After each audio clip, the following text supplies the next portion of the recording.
So time now to take another look at the papers. Here with me this morning are the political editor of HuffPost UK, Kevin Schofield, and former editor of the Daily Star, Dawn Neeson. So welcome back to both of you. And we're kicking off with the front page of the Sunday People, which is suggesting that Prince Harry has sent a get well message to his relatives who are undergoing treatment. Yeah, for once it's a nice story about Harry and Meghan. Basically, as we learned this week, that the King and Princess Catherine are both undergoing medical treatment. Well, Catherine already is. Charles is due to go in. And Harry and Meghan have evidently sent support to both the King and Catherine for their treatment, which is, as you would hope, in a family. You would expect that, but obviously a source has revealed that this has happened, so it does make you wonder who the source is. But the reason I wanted to talk about this story is obviously, you know, all our best wishes are with Catherine and the King. But I think while we don't know what Catherine is undergoing, obviously, and we don't want to speculate, but it sounds quite serious because she's in hospital for a long time, I think it's so important that King Charles has revealed that he is having treatment for prostate, an enlarged prostate. And people are going, well, why are we learning so much about his problem? Is it too much information?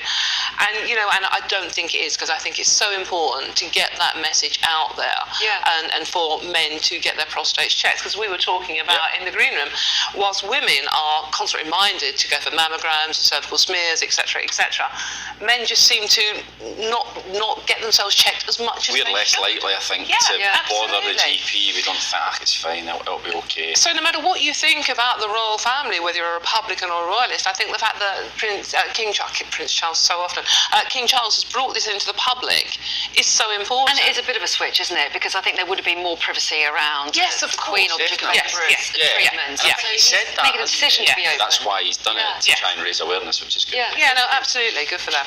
Take us on to a story inside the Telegraph, Kevin, that's taken your interest, and this is about the Foreign Secretary. Yeah, so he wants to visit China, Lord Cameron. Now, the reason this is, and you'd think Foreign Secretary, so what, that's part of the course. If you remember when he was Prime Minister, he talked about a golden era of relations between the UK and China. He got President Xi over, they went for a pint in his local. Hasn't quite panned out the way that he'd hoped. Relations obviously pretty frosty now between the UK and China. However, Lord Cameron says he wants to go there, not least to talk about climate change. Obviously China, huge country. If they're not on board, then all attempts for net zero are gone, basically.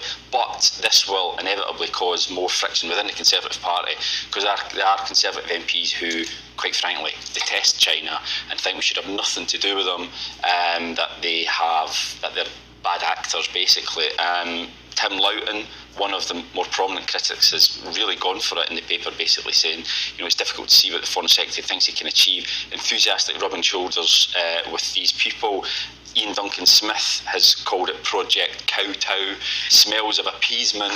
I mean, I think you can't ignore the fact that China, you can't just ignore them and hope they'll go away and everything will be fine. I think David Cameron. His argument is engagement is going to be engagement, absolutely. Surely better that than making them a pariah state. Of course, it has to be. I mean, what's that saying about keeping your friends close but your enemies closer? Absolutely, yeah. I mean, you have to engage, surely, to at least try and make certainly on climate change, it is a global threat. Yes. You know, you need China on board if what we're doing is going to make any difference at all. So, but again, it's just going to reopen old wounds as far as the Conservative Party is concerned. Is there a single subject the Conservative Party are actually united on? They could start a fight in an empty house at the moment, the Tories. Okay, let's move on to a story with an alarming headline. I'll have to say, Dawn, I hope you're going to reassure us a little bit. The headline is, how Arctic zombie viruses could spark a terrifying new pandemic. No one wants to read. This is basically Jurassic Park, the zombie edition. This is ancient viruses that have been there for millennia, frozen in the permafrost. With global warming and with more drilling in Siberia for oil and natural reserves, are going to release these viruses into the... Don't look at me like that. No, I'm not reassuring, I know. It sounds like the pitch for some awful disaster movie. It reads like it, but they're called Methuselah? Methuselah. Yeah, microbes, zombie viruses, which is easier to pronounce. And they are a serious frost, because permafrost covers a fifth of the northern hemisphere, made up of soil that has been kept at temperatures below zero for long periods. And viruses buried in there are now possibly, potentially going to be released. However, on a reassuring note, Anna, here's one they dug up earlier, and this one is from 2014, and they deliberately got this one out to see what was going on, and it hasn't killed anyone yet. So Okay, dug up in 2014, but it's actually 30,000 years old. yes, apparently how it feels. Let's move on to a little bit of anxiety, which feels appropriate for a Sunday morning. Indeed. We used to call it the fear when I was a young person. It's basically when you've been out drinking and you've maybe had a bit too much, and safe to say you wake up and the night before is a little bit hazy. You can't remember everything, and you always assume the worst.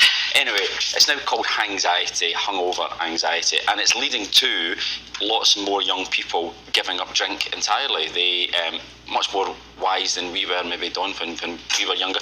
They've decided to basically ditch it. They're fed up with this feeling of not knowing what they did the night before, and it now means that a staggering 1 in 5 18 to 24-year-olds is now teetotal. It's amazing, isn't it? I went back to my old university for a visit, and I couldn't find one of the bars that we used to go to, because obviously I was trying to look for that. Yeah. And they said, oh no, we've closed that one because not enough people drink anymore.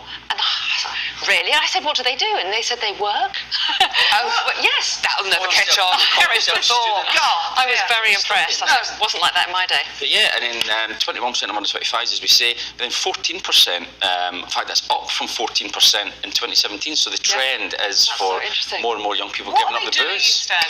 I mean, they're not working. They are working. They're very hard working. We're out of time though. Oh. All those students watching will be feeling very fresh, and they'll be able to join us in a moment for the top stories.